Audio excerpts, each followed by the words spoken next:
India में advance security के साथ जो ई पासपोर्ट है उसको इशू कर दिया गया है। तो अगर आपने अपने पासपोर्ट के लिए 29 मई 2025 के बाद अप्लाई किया है तो आपको जो पासपोर्ट इशू किया गया होगा वो एक ई पासपोर्ट इशू किया गया है। अब तक इंडिया में 80 लाख लोगों को ई पासपोर्ट इशू कर दिए गए हैं। तो यहाँ पर अभी कुछ शहर और जो स्टेट्स हैं वो बाकी हैं जहाँ पर ई पासपोर्ट अभी लॉन्च नहीं हुए हैं, यानी कि बनने स्टार्ट नहीं हुए हैं। तो कुछ ही यहाँ पर शहर हैं या जो कह सकते हैं हम यहाँ पर स्टेट्स हैं जहाँ पर जो ई पासपोर्ट्स हैं वो इशू कर दिए गए हैं। तो उन स्टेट्स और शहरों की अगर हम बात करें तो वो है नागपुर, भुवनेश्वर, जम्मू, गोवा, शिमला, रायपुर, अमृतसर, जयपुर, रांची, चेन्नई, हैदराबाद, सूरत। तो बाकी भी जो शहर हैं उनमें भी जल्द ही जो मिनिस्ट्री ऑफ एक्सटर्नल अफेयर्स हैं उनका टारगेट है कि बाकी शहरों में भी जल्दी से जल्दी जो ई पासपोर्ट्स हैं वो इशू कर दिए जाएंगे। तो आखिर ये ई पासपोर्ट क्या है? तो E passport means electronically enabled passport, यानी कि अब आपको जो पासपोर्ट इशू किया जाएगा उसके अंदर एक RFID चिप लगी होगी जिसमें एक पर्सन की सारी बायोमेट्रिक डिटेल्स और उसकी पर्सनल डिटेल डिजिटल फॉर्म में स्टोर रहेंगी। तो यानी कि जैसा कि आपको पहले एक पासपोर्ट इशू किया जाता था उसमें आपकी नेम, एड्रेस, आपकी डेट ऑफ बर्थ, आपके फादर का नेम या फिर अगर मैरिड हैं तो आपके स्पाउस का नेम, यानी कि जितनी भी डिटेल्स मेंशन रहती थी वो क्या होती थी, फिजिकल फॉर्म में मेंशन रहती थी। अब आपकी जो जितनी भी ये सारी डिटेल्स हैं वो उस चिप के अंदर स्टोर रहेंगी।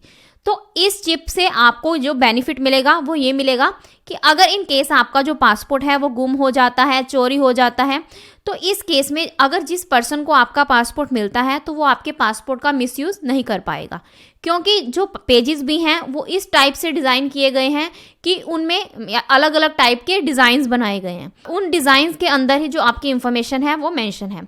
तो उन डिज़ाइंस को हम अपनी नेक्ड आइज से नहीं देख सकते, तो उनको सिर्फ मशीनें ही पढ़ सकती हैं कि उसके अंदर क्या इंफॉर्मेशन मेंशन है। तो इसलिए यहाँ पर जो रिस्क है वो बिल्कुल भी नहीं है कि आपकी जो इंफॉर्मेशन है वो लीक हो सकती है या कोई भी आपकी इंफॉर्मेशन का मिसयूज़ कर सकता है। तो ऐसा वहाँ पर बिल्कुल भी नहीं है। तो ई पासपोर्ट को डबल सिक्योरिटी के साथ इशू किया गया है। तो अगर इन केस आपका पासपोर्ट गुम भी हो जाता है या चोरी हो जाता है तो इस केस में आपको क्या करना होता है, अपने नियर बाय पुलिस स्टेशन पर विजिट करके FIR लिखवानी पड़ती है और वो आपके पासपोर्ट को क्या कर देते हैं, ब्लॉक कर देते हैं। तो इस केस में आपको दोबारा से क्या करना होता है, पासपोर्ट इंडिया के ऑफिशियल पोर्टल पर विजिट करना होता है passportindia.gov.in और वहाँ पर अपनी जो एप्लीकेशन फॉर्म है उसमें सारी डिटेल्स एंटर करनी होती हैं और दोबारा से री इशू ऑफ पासपोर्ट के लिए आपको अप्लाई करना होता है, एक फ़ीस पे करनी होती है, डॉक्यूमेंट्स अपलोड करने होते हैं। तो ये सारा प्रोसीजर आपको दोबारा करना पड़ता है, तो फिर आपका जो पासपोर्ट है वो बनकर आपके घर तक डिलीवर कर दिया जाता है। तो अगर आपका जो पासपोर्ट है वो गुम हो गया है, चोरी हो गया है, तो आप इस तरीके से नए ई पासपोर्ट के लिए भी अप्लाई कर सकते हैं। यानी कि अब अगर आपका जो पासपोर्ट है वो एक्सपायर हो चुका है या फिर एक्सपायर होने वाला है तो अब आप पासपोर्ट के लिए जैसे ही अप्लाई करते हैं तो आपको जो पासपोर्ट इशू किया जाएगा वो एक ई पासपोर्ट ही इशू किया जाएगा। तो अगर हम ई पासपोर्ट के फीचर्स की बात करें तो इससे जो इमिग्रेशन प्रोसेस है वो बहुत ज़्यादा फास्टर हो गया है। यानी कि पहले क्या होता था कि जो पासपोर्ट आपके पास आपका पासपोर्ट होता था और आप किसी दूसरी कंट्री में ट्रैवल करते थे तो इमिग्रेशन पर जैसे ही आपका इमिग्रेशन होता था तो वो क्या करते थे, आपसे आपका पासपोर्ट मांगते थे, फिर आपके पासपोर्ट की जो डिटेल्स हैं उनके बेसिस पर वो आपका सारा वेरिफिकेशन करते थे कि आप कोई कोर्ट केस तो नहीं है आपके ऊपर या फिर आप गलत तरीके से किसी दूसरी कंट्री में तो नहीं जाना चाहते, यानी कि वो सारा आपका बैकग्राउंड चेक करते हैं। तो आपकी डिटेल्स को क्या करते हैं, आगे फर्दर शेयर करते हैं और अपने जैसे जब तक अप्रूवल नहीं आता तो तब तक आपको क्या करना होता है, इमिग्रेशन में ही वेट करना होता है। तो जैसे ही आगे उसे उनको अप्रूवल नहीं मिलता तो वो क्या करते हैं, आपको वहीं पर बिठा कर रखते हैं। तो इसमें बहुत ज़्यादा टाइम लग जाता था, बट अब ई पासपोर्ट की हेल्प से जो वेरिफिकेशन है वो बहुत ज़्यादा आसान हो गया है। तो अगर हम इसके सेकंड फीचर की बात करें तो जैसे कि आपके पासपोर्ट के ऊपर आपकी इमेज मेंशन रहती है, तो साथ में अब जो ई पासपोर्ट इशू किया गया जाएगा उसमें एक घोस्ट इमेज भी बनाई जाएगी।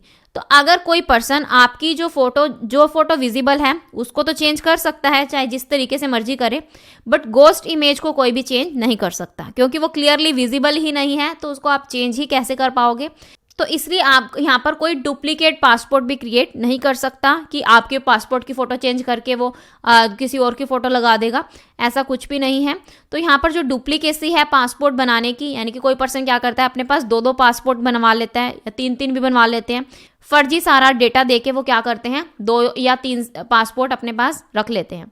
तो ऐसा बिल्कुल भी नहीं होगा। अब हर पर्सन के पास एक ही पासपोर्ट होगा और उसमें जितनी भी डिटेल्स मेंशन रहेंगी वो उस चिप के अंदर ही मेंशन रहेंगी। अब अगर नेक्स्ट हम फीचर की बात करें तो यहाँ पर कोई भी अपनी जो डिटेल्स हैं उनको हाइड नहीं कर सकता। यानी फॉर एग्जांपल हम यहाँ पर एक एग्जांपल कंसिडर कर लेते हैं कि अगर कोई पर्सन है वो किसी कंट्री से डिपोर्ट होके आया है, तो वो क्या करता है, पासपोर्ट का वो पेज ही फाड़ देता है जिस पर वो स्टैंप लगी होती है। तो इस केस में अब कोई पर्सन ऐसा नहीं कर पाएगा, क्योंकि अगर वो ऐसा करता भी है तो अब पासपोर्ट जो डिज़ाइन किया जाएगा, यानी कि जो ई पासपोर्ट बनाए जा रहे हैं उनके ऊपर पेज नंबर भी मेंशन रहेगा। तो अगर आप पेज को फाड़ते हैं तो उनको क्लियरली पता चल जाएगा कि आपने यहाँ से पेज को फाड़ा हुआ है। तो इस केस में भी आपको वहाँ पर बहुत बड़ी दिक्कत का सामना करना पड़ सकता है। तो यानी कि अब आपके पास कोई ऑप्शन नहीं है कि आप इस पासपोर्ट के साथ छेड़छाड़ कर सको। अब यहाँ पर जो पासपोर्ट सेवा केंद्र हैं और पोस्ट ऑफिस पासपोर्ट सेवा केंद्र हैं उनको भी एक्सटेंड किया गया है। तो जो हमारी कंट्री में यानी कि इंडिया में जो पासपोर्ट सेवा केंद्र हैं वो 93 हैं, पोस्ट ऑफिस पासपोर्ट सेवा केंद्र हैं वो 446 हैं और जो रीजनल पासपोर्ट ऑफिस हैं वो 37 हैं। तो अब जो पासपोर्ट है बनाने का जो प्रोसेस है वो बहुत ज़्यादा फास्ट हो गया है, क्योंकि अब आप क्या कर सकते हैं, पोस्ट ऑफिस में भी आपको पासपोर्ट सेवा केंद्र की जो पासपोर्ट बनाने की जो फैसिलिटी है वो दे दी गई है। यानी कि अब आप पोस्ट ऑफिस में भी अपने पासपोर्ट के लिए अप्लाई कर सकते हैं, यानी कि वहाँ की भी अपॉइंटमेंट डेट बुक कर सकते हैं और अपना जो पासपोर्ट है वो बनवा सकते हैं। तो अगर आपके पास सारे डॉक्यूमेंट्स हैं और सारे डॉक्यूमेंट्स वैलिड हैं तो अब आपका जो पासपोर्ट है, अगर आप नॉर्मल कैटेगरी के अंडर अप्लाई करते हैं तो 10 से 15 दिनों के अंदर अंदर आपका जो पासपोर्ट है वो आपके घर के एड्रेस पर डिलीवर कर दिया जाता है।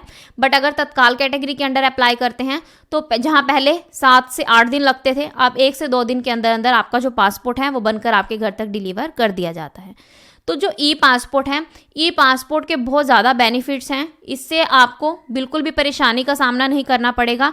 तो आपका अगर पासपोर्ट गुम हो जाता है, चोरी हो जाता है, तो इस केस में भी आपको बिल्कुल भी परेशान होने की ज़रूरत नहीं होगी। तो आप इजीली अपना जो पासपोर्ट है वो बनवा सकते हैं। तो अब कुछ लोग ये सोचते हैं कि हमने अभी अपना पासपोर्ट बनवाया था, यानी कि हमारे पासपोर्ट बने को 2 साल ही हुए हैं या 3 साल ही हुए हैं, तो जो पासपोर्ट की वैलिडिटी होती है वो तो 10 साल की होती है। तो अब तो ई पासपोर्ट बनने शुरू हो गए हैं, तो क्या हमारा जो पासपोर्ट है, यानी कि जो हमारा पुराना पासपोर्ट है वो वैलिड नहीं माना जाएगा? तो ऐसा बिल्कुल भी नहीं है। आपका जो पुराना पासपोर्ट है वो एकदम वैलिड माना जाएगा। बट अगर आप बनवाना चाहते हैं नया पासपोर्ट, यानी कि ई पासपोर्ट बनवाना चाहते हैं, तो उसके लिए भी आपके पास कोई रोक टोक नहीं है, आप बनवा सकते हैं। तो अगर आप ई पासपोर्ट बनवाना चाहते हैं तो वो भी आप इजीली बनवा सकते हैं। बाकी आपका जो पुराना पासपोर्ट है वो जहाँ तक उसकी वैलिडिटी बची है तब तक के लिए वो वैलिड ही माना जाएगा। तो इसलिए ज़रूरी है कि, क्योंकि आपको दोबारा से फीस पे करनी पड़ेगी, दोबारा एप्लीकेशन फॉर्म फिल करना पड़ेगा, यानी कि सारी आपको जो फॉर्मेलिटीज़ हैं वो दोबारा से कंप्लीट करनी पड़ेंगी। तो इसलिए ज़रूरी है कि आपके पास जो पासपोर्ट है आप उसको ही यूज़ करो। आई होप आपको क्लियर होगा कि ई पासपोर्ट क्या है, इसके क्या फ़ायदे हैं और आपको इसके लिए कैसे अप्लाई करना है। यानी कि जो इसके अप्लाई करने का प्रोसेस है वो बिल्कुल सिंपल है। सेम आपने वैसे ही अप्लाई करना है जैसा कि आप पहले पासपोर्ट के लिए अप्लाई करते थे। तो अगर आप इसके अप्लाई करने के प्रोसेस के बारे में जानना चाहते हैं तो इससे रिलेटेड डिटेल्ड वीडियो आपको मेरे चैनल पर मिल जाएंगी, आप वहां जाकर देख सकते हैं और अपना पासपोर्ट घर बैठे ही मोबाइल फ़ोन की हेल्प से अप्लाई कर सकते हैं। आई होप आपके सारे डाउट्स क्लियर होंगे। अगर आपको फिर भी कोई डाउट है तो आप कमेंट सेक्शन में पूछ सकते हैं। So this is the end of my video. अगर आपको मेरी वीडियो अच्छी लगी हो तो प्लीज़ मेरी वीडियो को लाइक करें और मेरे चैनल को सब्सक्राइब करें।